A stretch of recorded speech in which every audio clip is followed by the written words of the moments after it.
Next on the news. The first day of Catholic Schools Week was buried in snow, but students here at St. Leo Catholic Academy in Corona found a bright spot when a special visitor stopped in. I'm Jessica Easthope. That story's coming up. More miracles are being attributed to the beloved patron saint of Lebanon, how Saint Charbel continues to heal the sick. We were there to be killed, so that's what I learned. It was just a question of will. On this International Holocaust Remembrance Day, we hear Rosalie Simon's story as a survivor of Auschwitz. Plus, is President Trump signaling a change in his immigration crackdown following another deadly shooting in Minnesota? I'm Christine Persichetti. Currents News starts right now.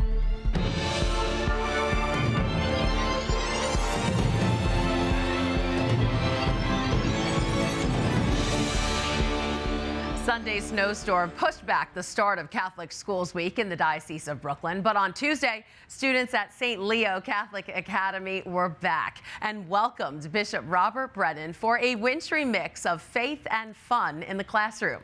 Currents News' Jessica Easthope reports from Corona.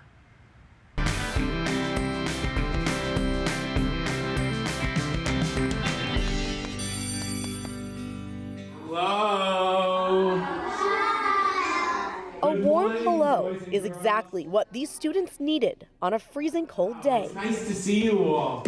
It came from Bishop Robert Brennan, who stopped by St. Leo Catholic Academy in Corona for the start of Catholic Schools Week. When you see the effect of, for example, Catholic education on our young people, on our children, it's always a reminder of what it's all about. The theme of this year's nationwide celebration of a faith-filled education is united in faith and community. But community looks different in third grade than it does in eighth. Topic number 3. Bishop Brennan started the day off by listening in and participating in a discussion about the history of the Rosary and the role Mary plays in Catholic prayer. Something 8th grader Lila Vera says she now knows a lot about. They misclassify her. We don't worship her, we honor her. She's able to lead us to Christ. They talked about the impact of prayer in their lives, why they pray, what's important. It was very impressive. But the younger students couldn't get over the mountains of snow they passed on their way into school. I like when he came to my classroom and we were talking about the snow. We were talking about the snow, how bad it was, and how they were trying to move it, but they did it pretty bad. And luckily for them, Bishop Brennan was there to talk it out. It was a mess. Bishop Brennan will be making his rounds at other Catholic schools this week, but at St. Leo, they're already hoping he returns. I want us to set up another activity so we can do it with him. That would be fun. But the snow? It's gonna be really slippery because it could freeze. It could become like a disaster. Not so much. In Corona, Jessica Easthope, Currents News. And of course, Currents News is the place for Catholic Schools Week. We'll have stories from all around the Diocese of Brooklyn, including a volleyball match between teachers and students at St. Gregory the Great Catholic Academy in Belrose. So stay with us for that and our continuing coverage all week long right here on Currents News and on the tablet.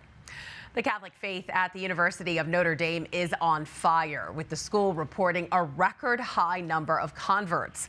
This year, Notre Dame's Order of Christian Initiation of Adults program is setting a new record. It gained 76 students, including 42 catechumens, who are eager to become a part of the church. That's nearly double from last year. Meanwhile, overall, the Catholic community on campus is also thriving, with more than 80% of students identifying as a member of the Catholic faith.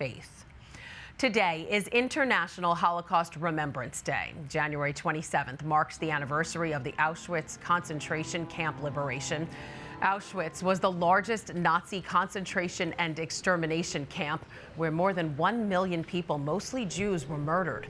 It was liberated by Soviet forces in 1945, revealing the scale of the Holocaust to the world.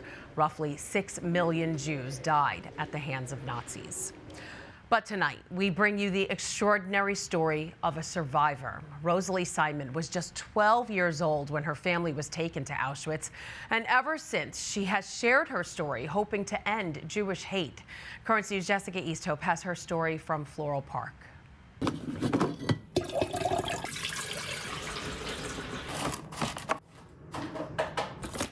A simple cup of morning coffee, jogs a distant memory. It doesn't take much to bring Rosalie Simon back in time. Black coffee we got every morning in Birkenau for breakfast. I forget what happened yesterday, but this I can't forget. I wish I would. There are some things a life of happiness, family, friends, and hobbies can't erase. As I was walking with my mother towards the gas chamber, I heard an announcement on the loudspeaker. Those of you that are going to the left will receive more bread. I believed it. I made a quick decision to turn around and get my sisters and be together with my mother and me. And that's what I did without saying anything to my mother. I never saw her again. 1944, a 12-year-old Rosalie, her parents and 5 siblings were taken to Auschwitz-Birkenau, the center of the Nazi Party's final solution. I asked someone, what are those flames and smoke coming out of the chimney? She said, you don't know. This is where they burned your mother. This is where you're going to wind up soon.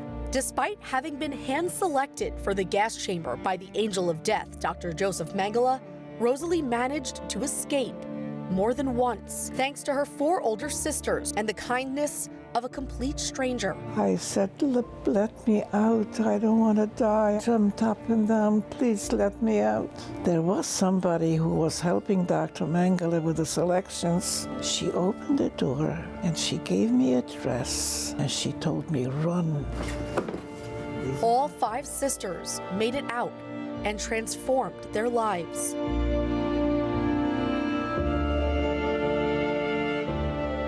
What I have to say will be hard to read. Today, at 94 years old, Rosalie has given hundreds of talks. I was told that Hitler was a great man and just wanted the best for his country.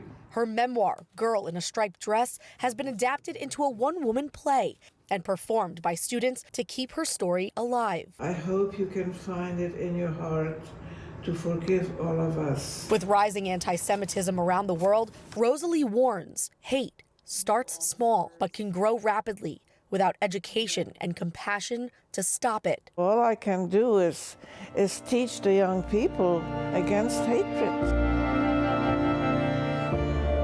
Her past remains a part of her, and as for the girl in a striped dress, I know her well, but I'm not her anymore.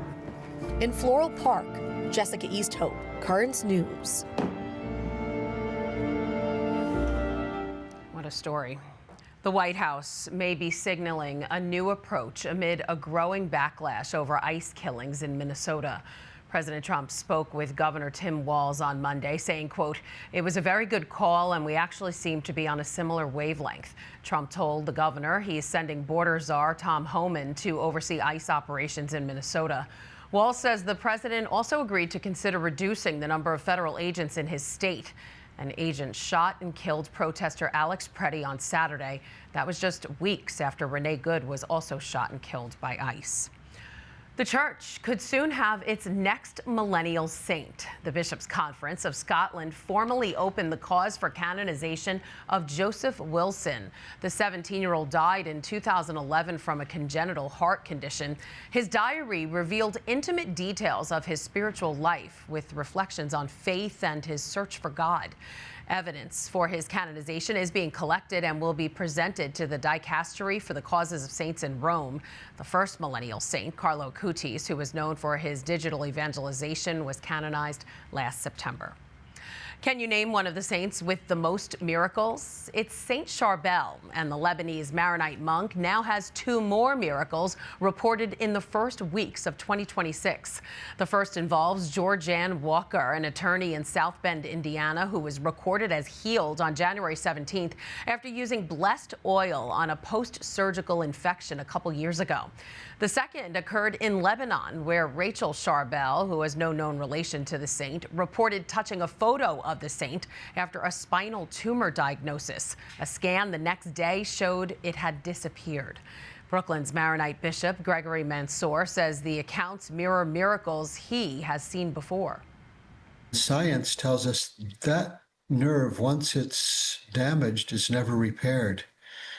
And that not only was the optic nerve completely restored, but the woman's relationship with her husband and with her children and with God and the church was all completely restored. I'm really not surprised. And maybe that's a little problem that I have. I hear so many of these, and I'm each time I say, thank you, Lord, and thank you, Charbel. Charbel is like the best ambassador for the Maronite Church. He's much better than I am. So I'm the bishop, but he is the ambassador. He is the one who goes before us in many places and he tells people about God's mercy and God's love and God's healing.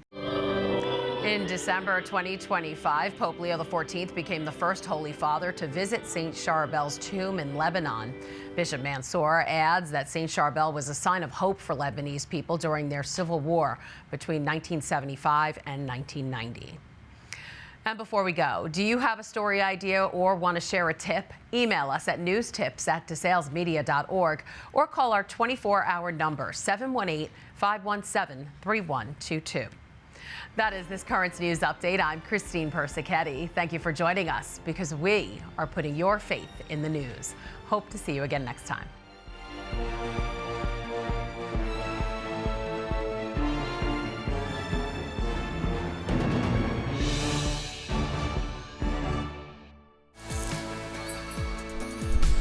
She's the first one at church every single day, a quiet presence behind every liturgy at St. Teresa of Avila in Prospect Heights. I feel a fulfillment, like so happy to be in the church to help Jesus people.